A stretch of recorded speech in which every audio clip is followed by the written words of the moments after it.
السلام علیکم دوستوں، آج میں آپ لوگوں کے ساتھ میاں بیوی کے متعلق خوبصورت اقوال شیئر کر رہی ہوں۔ ویڈیو اچھی لگے تو اسے لائک کرنا نہ بھولیں۔ ہر میاں بیوی پر ایک ایسا وقت بھی آتا ہے کہ جب کچھ لوگ ان کے رشتے کو کمزور کرنے کی کوشش کرتے ہیں۔ جو اس مشکل وقت میں نکل گیا وہ سکھی، اور جو لوگوں کی باتوں میں آ گیا اس کا مقدر نہ ختم ہونے والا دکھ ہے۔ شوہر کا تھوڑا سا احساس کرنا بیوی کے سارے غم ہلکے کر دیتا ہے۔ ہمارے معاشرے میں مرد اگر عورت کے ساتھ کچن میں کام کروا دے، اس کے لیے گاڑی کا دروازہ کھول دے، کھانے کی میز پر اس کی کرسی سیدھی کر دے یا کوئی بھی کام کر دے، لوگ اس کو کمزور بلکہ آسان الفاظ میں کہتے ہیں بیوی کے نیچے لگا ہوا ہے۔ ان لوگوں کو شاید یہ نہیں پتا کہ نبی کریم صلی اللہ علیہ وآلہ وسلم اپنی بیویوں کی ہر طرح سے مدد فرماتے تھے۔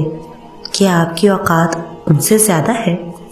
بیوی اپنے شوہر سے اس وقت تک لڑتی یا ضد کرتی ہے جب تک اسے پیار کی امید ہوتی ہے۔ جب وہ امید ختم ہو جاتی ہے تو وہ لڑنا اور ضد کرنا بند کر دیتی ہے۔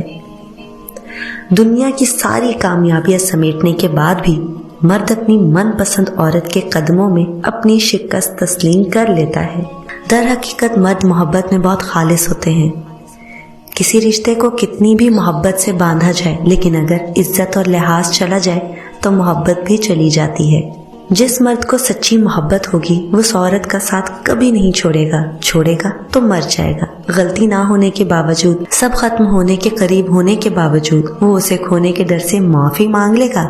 یہی سچی محبت کی علامت ہے۔ ایسا مرد ہیرا ہے اور ایسی عورت خوش نصیب ہے۔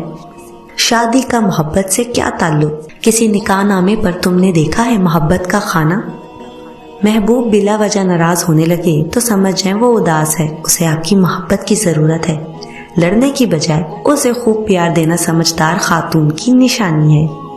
عورت کی محبت بہت خالص ہوتی ہے۔ جس سے محبت ہو جائے اس کے نام پر مر مٹ جاتی ہے۔ وہ جیسے کہتا ہے کرتی ہے، ساری زندگی اکیلی گزار دے گی مگر شرک نہیں کرے گی۔ یہی اس کی خوبی ہے اور نیک ہونے کی نشانی۔ جسے ایک بار جڑ گئی بس اس کی ہو جاتی ہے۔ کسی اور کا سوچنے سے پہلے وہ مرنا پسند کرتی ہے۔ ایک عمر بیتنے کے بعد میں نے یہ جانا ہے کہ عورت موم ہے یا پتھر، اس کا فیصلہ وہ خود کرتی ہے۔ کسی دوسرے شخص کو اسے موم یا پتھر کا خطاب دینے کا حق نہیں ہوتا۔ وہ خود چاہے تو محبوب کے اشاروں کی سمت مڑتی رہتی ہے، اور پتھر بننے کا فیصلہ کر لے تو کوئی شخص بھکاری بن کر بھی اس کی ایک نگاہ التفات نہیں پا سکتا۔